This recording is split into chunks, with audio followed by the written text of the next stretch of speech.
still don't think I could do it now. It's so confusing. They don't make it easy, but all right. And so I'm just making up, like, do you want to go first or do you want me to? Yeah, I'll go first. So I guess I'm supposed to pick like who you are. Okay. So in my head, all right, I think you can stay Katie, but you're going to be Charlie's mom. Okay. And Charlie's 4. Okay. And he has tantrums at home. Okay. All right. And I'm just making this up. You're just, yeah. Okay. Charlie can be as crazy as he wants. Okay. All right. Hi, Katie. It's so great to talk to you again. How are you doing? I'm good. How are you? Good. How was your Labor Day weekend? It was very nice. Not long enough. Yeah, it never is it? Awesome. All right. So thank you so much for meeting with me today. I'm sure you're super busy with all of your mom duties, so I really appreciate you having the time to chat. And also, like, so appreciative of how much you're so involved with Charlie and helping him achieve his highest potential. It's really incredible. So it seems like both of us have some concerns about Charlie's tantruming behavior at home. Is that right? Yes. Okay.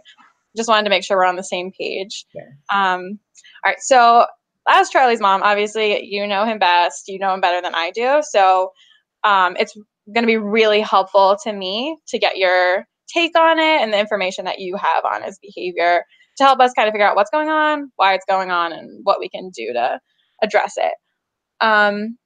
So basically today I just want to chat about what you've been seeing. And once we decide our plans to help Charlie, I will need you to help me carry them out when I'm not around. Will that be okay? Absolutely, yes. We want these to go away. So anything you can do be helpful. Oh, awesome. Thank you. And like, don't worry, I'll make sure that it's something that an intervention that you agree with and that you feel comfortable implementing. We'll train you, everything. So that all sounds good to you? Yes, that sounds great. Great. So I did email you a little outline of what I wanted to talk about in the meeting, but just like go over it. I want to talk about Charlie's strengths, our goals for him, concerns that both of us have, what you've tried before, and how we're going to keep track of the behavior to get an idea of like where the level is at now. I know that's a lot to take in, but do you have any questions so far? No, I'm with you. Awesome. Cool. Good. And if you want to like take a break at any point or if it's getting too much, just let me know. Okay, sounds good. Awesome. Should we get started? Yeah, let's go for it. Cool. So obviously I've seen some amazing things that Charlie can do. He's awesome, but I'm sure that you can give me even more great things and talents that he has under his sleeve. So what do you think are his greatest strengths? Yeah, so Charlie loves puzzles. He is very, very into puzzles. Any kind of like superhero puzzle. Spider-Man is his favorite. What else? Loves the iPad, loves the games on the iPad. He knows how to work the iPad better than I do. So I can't set any settings that he can't figure out how to unlock. So he's very technologically handy. What else? And other strengths he has. He's very helpful whenever I need help, like bringing groceries, anything like that. I can give him the light bags and he'll carry in that stuff. So he is always trying to be helpful when he wants to be. Yeah, I've definitely seen that too. And I've definitely seen the iPad stuff. He's so good. Like I am not very technologically savvy, so he teaches me a lot every day. Perfect. So I just wanted to make sure that we're talking about his strengths because I think it's really important for us to keep focusing on that while we talk about some of the things that we need to work on with him. We can use those talents to teach him the new skills and address those like weaknesses that we see. So if you put Charlie in a room and he could do literally anything he wanted to do, what would he gravitate towards first? Yeah, definitely. Definitely puzzles. He would dig through everything in the room. Books that he could kind of care less about, not very interested in them. Even if they are superheroes, he just doesn't. I don't know if he's had some traumatic experiences at school or what, and we've tried to read to him, but he just does not respond well to books. So yeah, he's just looking for something, I think, to play with by himself too. He doesn't. That's why I think he likes puzzles. He doesn't have to have anybody else with him to complete them. So yeah, he's just scanning for anything that he would like to find in the room. Yeah, perfect. Awesome. So I just want, yeah, that'll help us, give us ideas of things that we can use as like reinforcers, or just that we can use in general in the intervention. It's just nice to know. Okay, so what kind of goals do you have for Charlie in the short term? Like, let's say in the next year. I would just love for the tantruming to stop. It's kind of getting out of hand, and now I'm scared to take him to the grocery store with me or to run simple errands. Getting him up and dressed for school in the morning sometimes is difficult. So I just want all of those like normal routines to run a little bit smoother, I think. Right now it's just adding a lot of extra stress to our family. So yeah, for sure. All right, great. We can work on that. And then how about in the long term? Like, what do you hope he achieves as he gets older? Long term, I mean, I would love for him to start communicating. I know that there's things that we try at home, and they're working on some things in school, but that would be, would love for that to happen. And yeah, I would just love to be able to have conversations at the dinner table and for him to tell me how his day was, for him to engage in conversation, that kind of stuff. So yeah, for he's an sure. active member of the family. Yeah, cool. So, I mean, those are awesome goals. I think like most moms would say the same thing. And I also agree that those are two things that definitely should be addressed. So you're concerned about his language and his tantruming. Just so we don't like overwhelm Charlie and yourself, we'll have to like address one thing at a time. And since you said your short-term goal is more about the tantruming, would you like to focus on that to start? Yes, absolutely.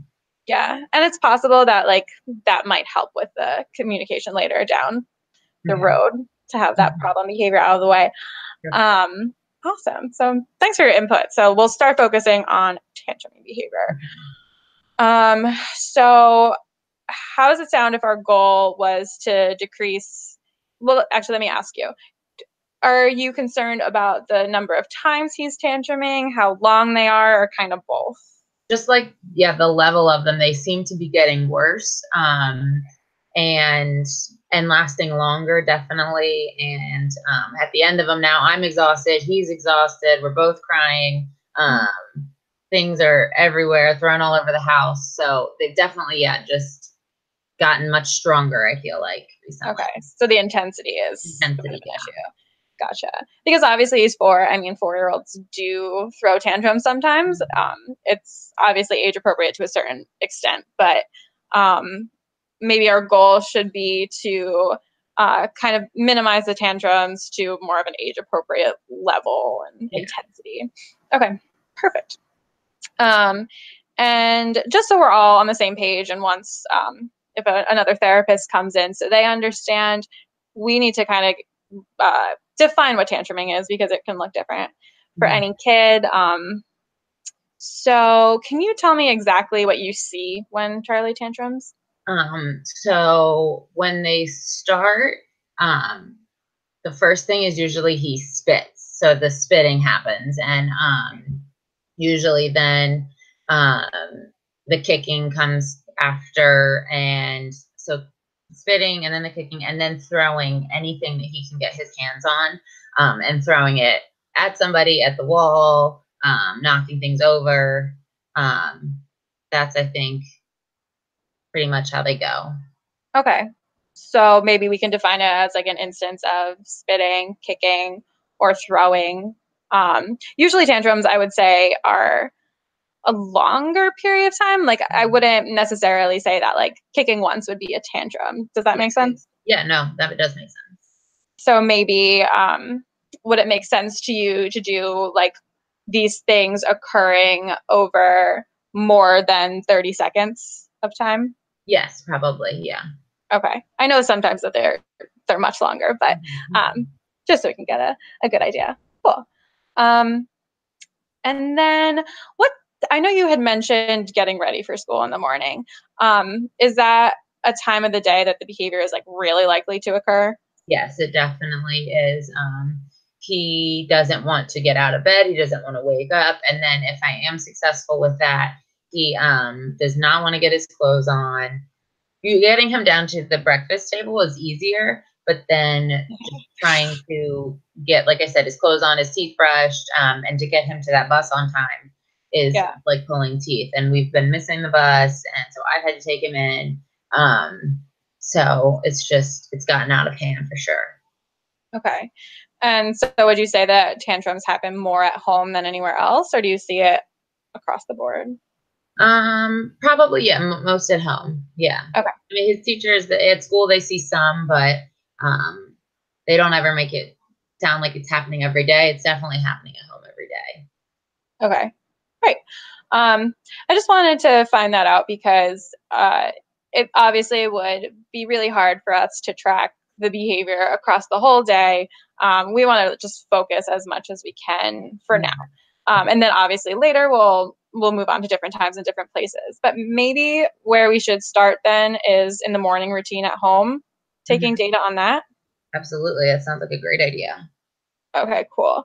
And I know that you told me this behavior has been going on for a while. What strategies have you and your family tried so far? We have tried taking away the iPad. We've tried taking away the puzzles. We have tried bribing him with certain snacks that he likes. We've just exhausted so many avenues. So that's where we are currently. Well, those are like some really solid ideas, though. I mean, obviously, using things that he really likes is helpful, and you have some really good, like, positive reinforcement strategies in there. Maybe it just wasn't something that was better to him than whatever the tantrum was giving him, and that's what we're like hoping to figure out by starting to take data on it. So, it's awesome that you've been trying to get it under control, and that you still want to get it under control. So this is kind of where your homework comes in. So like I said, we are going to need your help, and we're hoping that you would be able to take some data for the next week. Would that be okay? Yeah, absolutely. Cool. So it's just going to be really helpful for us to see how often the tantrums are happening, how long, and the intensity. Like you said, that's something that we really need to address too. Awesome. Okay, so I'm going to send you a chart to fill out. And on the chart, it's going to be pretty straightforward. And I'll also send you directions so you don't have to memorize everything right now. But basically, it's just you're going to have at the top like a tally of how many tantrums he has during. And remember, we're only going to record the morning routine. So maybe when you start to wake him up to when he gets on that bus, we'll say that's the time period. So yeah, if you could tally the number of times he tantrums. Okay. And then there's going to be a box for like each tantrum. Okay. And so we're going to write the amount of time that the tantrum lasts. And maybe you can rank the tantrum on like a 1 to 10 scale of what you consider the intensity of it. Okay. And then I'm also going to ask that you put down some information about what happens before and what happens after. So basically, don't like feel like you have to write a novel. I don't want this to be overwhelming. Okay. But if you could just write maybe before you tell him he can't go on his iPad, or you place a demand, like you tell him that he has to go brush his teeth.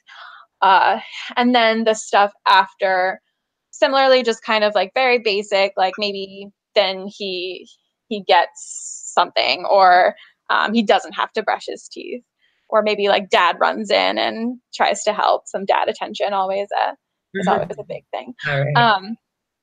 So yeah, just really simple stuff, and just like be as honest as you can. We're not going to judge you. It's just so we can, just so we can gather information. All right. Do you have any questions about that? No. How long are you going to want me to take this kind of data, do you think? Yeah, that's a good question. So we'll start with just the week. I'm thinking that I will schedule another phone call for around this time next week. Okay. Kind of see what it looks like, and then maybe I'll come out and observe, and then we can decide where to go from there. We probably will need more information than just the week, but let's just start with that. Okay. Like I said, I don't want you to feel like this is like taking up your whole life. Awesome. So yeah, how about we say that we'll do it for a week, and then at the next phone call we'll go from there. Okay. That sounds great. Awesome. All right, so thank you so much for talking with me. And like, please feel free to reach out with questions. I'm always available. You can text me, call me, email me, whatever is easier for you. Yeah, like any questions about the data or any questions about the tantrums, like while they're happening this week. Yeah, sound good? All right. Sounds great. Thank you so much. I really appreciate it. Thank you. Yeah, and thanks for, we covered so much today. We talked about Charlie's strengths, his goals, what he needs to address to help him achieve the goals, and how we can start taking data on those tantrums. And all the information you provided was super helpful. And yeah, again, thank you for being cooperative while I bombarded you with questions. Anytime. I appreciate the help. Great. So yeah, look out for an email from me in a few minutes with the charts and the directions. And then if you can, start taking data tomorrow morning. Okay. I'll email you over the weekend too. Should I try to do it on the weekend as well? Yeah, that would be okay. That would be great. Okay. Yeah, so today is Thursday. So yeah, if you could try to take data until next Thursday. I'll email you around like the weekend or like Monday to set up our next phone call. So also look out for that. And I'll be in touch with you. I'll make sure to touch base with you in the next few days to make sure everything is going well and you don't have any questions. Okay. And yeah, are you comfortable with this whole process? Yeah, no, it sounds great. I'm ready to take some data and to see where we're at. So we can talk. And then once we have the data, we'll be able to make a plan. All right, that sounds great. Great. Thank you so much. And tell Charlie I said hi and good luck with the data. All right. Thank you. Have a good night. You too. Wow. You did so great. You did really good with your answer. On first. Now I'm nervous. Wow. What are you a teacher or are you a therapist? No, I'm a therapist, but I've seen a lot of interviews. So. Okay. This is not your first rodeo. You've never done one before in like where you work? No, I've never had to be the one. Usually the BCBA does it, but I've been there. Okay. But yeah, I've never had to do it. That's awesome. My internet the last couple of nights has been spotty. So is it okay if I go ahead and end yours? That way, God forbid anything were to happen to that. That was really great. So I'll just send you another link in like a minute if that's okay. All right, perfect. Okay. Thank you.